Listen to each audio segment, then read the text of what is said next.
কর্মী নামক এক আল্লাহ রাসূল সাল্লাল্লাহু আলাইহি ওয়াসাল্লাম আসে ওয়াশকর নামে যারা আমরা চিনি ঠিক না বলেন যে ওয়াইসুল কর্মী মায়ের খেদমত করতে যে রাসূলুল্লাহ সাল্লাল্লাহু আলাইহি ওয়াসাল্লামের সাক্ষাৎ পান নাই রাসূলুল্লাহর ইন্তেকাল হয়ে গেছে ইন্তেকাল হয়ে যাওয়ার পূর্বে ওমর রাদিয়াল্লাহু তাআলার কাছে আল্লাহ রাসূল বলে গেছেন ওমর অমুক দেশ থেকে আমাদের একজন আশিক আসবে তার মায়ের খেদমত করার জন্য সে আমার সাক্ষাৎ পায় নাই যদি আসে আমার এই জুব্বাটা তাকে তুমি হাতিয়ে দিয়ে দাও সুবহানাল্লাহ আমার গায়ের জুব্বাটা তাকে হাতিয়ে দিয়ে দিও আর তুমি ওমর আরে ওমরের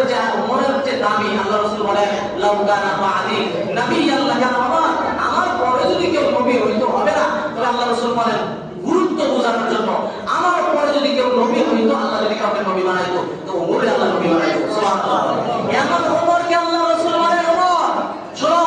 ওই পাগলটা ওই আশিকটা যদি মদিনায় আসে আমার জুব্বাটা দিবা তুমি ওমর তার কাছ থেকে তোমার জন্য দোয়া নিবা সুবহানাল্লাহ বলেন ওমরকে বলে তুমি তার কাছ থেকে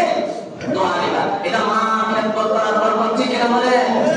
আর মার অভিশাপ যার ভিতরে লেগে যায় যুগের শ্রেষ্ঠ ওলি হইল তার রক্ষা নাই যুগের শ্রেষ্ঠ ওলি হইল কি নাই রক্ষা নাই জুরাইশ নামক এক আল্লাহর আবেদ ছিল এক ওলি ছিল জুরাইশ রাহমাতুল্লাহ আলাইহি উনি এমন আবেদ ছিল ইবাদত করার জন্য উনি বাড়ি ঘর সবকিছু ছাইরা জঙ্গলে পাহাড়ে গিয়ে ইবাদতের মধ্যে মশগুল হয়ে গেছে তো ইবাদত করে নামাজ পড়ে তাহাজ্জুদ করে তাহাজ্জুদের সময় একদিন মা গিয়ে ডাকতেছে জুরাইশ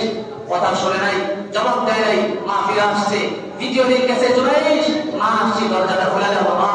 মা কথা শুনে নাই চলে আসছে জুরাইশ চিন্তা করে আসসালাতি ওয়া উম্মি আমার নামাজ নাকি আমার মা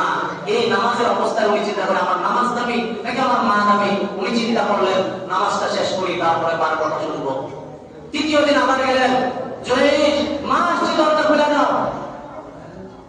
জুরাইশ রাহমাতুল্লাহ আলাইহি চিন্তা করেন আসসালাতি ওয়া উম্মি আমার মা নাকি আমার সালাত আমার নামাজ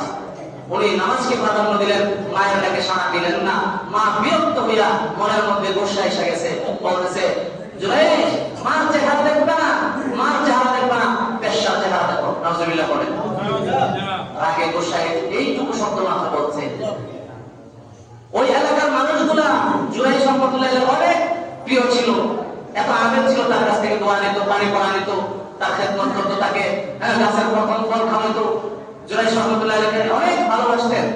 কিন্তু একদিন ওই এলাকার মধ্যে একটা জারজ সন্তান জন্মগ্রহণ করছে যার বাবা নাই মহিলাকে লোকের এলাকার মানুষ জিজ্ঞেস করলো কোথায় পাইলে এই সন্তান তোমার তো বিয়ে হয় নাই ওই মহিলা আমার বেশ্যা বলে দিয়েছে এই সন্তান জুরাইশের সন্তান নাউজুবিল্লাহ করে কার সন্তান জুরাইশের সন্তান লোকেরা যারা জুরাইশ রাহমাতুল্লাহকে এত ভালোবাসতো এত পছন্দ করতো পানি পড়া নিত জাফর নিত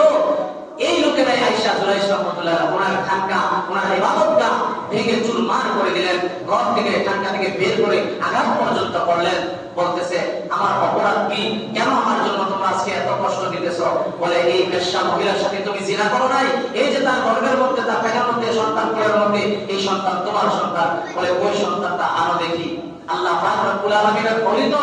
আবেদ তো আল্লাহ পাক রব্বুল আলামিন তার ইজ্জত বাঁচানোর জন্য আল্লাহ তাআলা ওই নবজাতক সন্তানকে আল্লাহর ওলির ইজ্জত বাঁচানোর জন্য তার জবান পর্যন্ত খুলে দিয়েছিল সেই সময় জুরাইশ রাহমাতুল্লাহ বলেন হে সন্তান বলো তোমার বাবাকে আর আমি কি গর্ভের সন্তান সবেমাত্র ভূমিষ্ঠ হওয়া একদিন 2 দিনের বাচ্চা জবান আল্লাহ তাআলা খুলে দিয়েছেন সেই ক্ষমতা আল্লাহ তাআলা আছে কিনা বলেন আল্লাহ পাক জবান খুলে দিয়েছে সন্তান বলতেছে আমার বাবা এই জুরাইশ না আমার বাবা হচ্ছে ওই এলাকার রাখাল এক রাখালের সাথে মহিলা অপকর্ম করে সন্তান জন্মগ্রহণ করেছিল এটা হচ্ছে মায়ের বদদোয়ার কারণে মায়ের মনে আঘাত লাগার কারণে বলেছিল মায়ের চেহারা দেখবা না বেশ্যার চেহারা দেখো আল্লাহ পাক রব্বুল আলামিন কবুল করে ফেলেছে সাবধান সন্তানেরা সাবধান আমরা যারা সন্তানরা যারা আছি মা বাবার খেদমত মা বাবার সাথে সৎ আচরণ মা বাবার সাথে উত্তম আচরণ করার ক্ষেত্রে যেন আমাদের কোনো কার্পণ্যতা না হয় এজন্য আল্লাহ পাক রব্বুল আলামিন যেন আমাদের প্রত্যেককে মা বাবার খেদমত মা বাবার সাথে ভালো আচরণ করা মতো সন্তান হিসেবে কবুল করেন বলি আমিন।